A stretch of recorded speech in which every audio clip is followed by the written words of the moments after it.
For today's video po, tayo ay magluto ng carbonara, guys. Ito yung ito yung sauce, guys.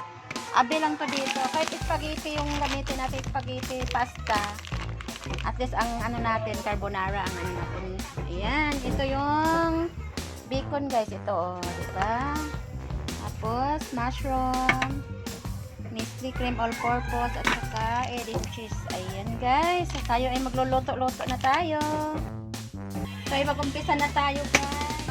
So, na natin yung kawali natin. Lagyan natin ng konting asin, guys, yung natin. Ayan, tubig. At konting mantika, guys. Ayan. Para hindi naman yung natin, dikit yung pasta natin. Ayan, guys, kumulo na, ilagay na natin yung pasta natin. Tabayanan lang natin hanggang maluto. Kailangan lang natin ayan. Yan guys, luto na po. Isala na po natin. Palamigin na natin. Guys, ito hiwain na natin itong bacon. Ayan, umpisa natin ng hiwa. Ganyan. Yan lang guys, tapos na tayo naghihiwa-hiwa, guys. After 48 years, char. Ayan. Na tayo ng sibuyas at itong bawang. Mag-umpisa na tayo ng luto. Yan guys, ginisa ko na muna yung bacon. Niluto muna natin para luto na siya. Ayan, at ilagay ko rin ng konting mantika at ilagay na natin yung bawang natin, guys.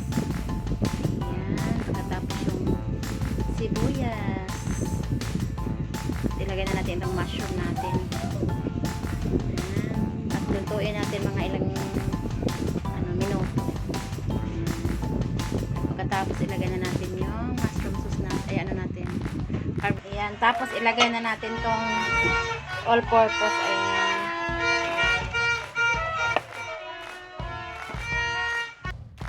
Yan na yung itsura ng sauce, guys. Oh, napakasarap na talaga na. Nanam-nanam na. Ayan, guys, nilagyan ko na siya ng paminta. Ayan. At ilagay na natin yung pasta natin, guys. Ayan.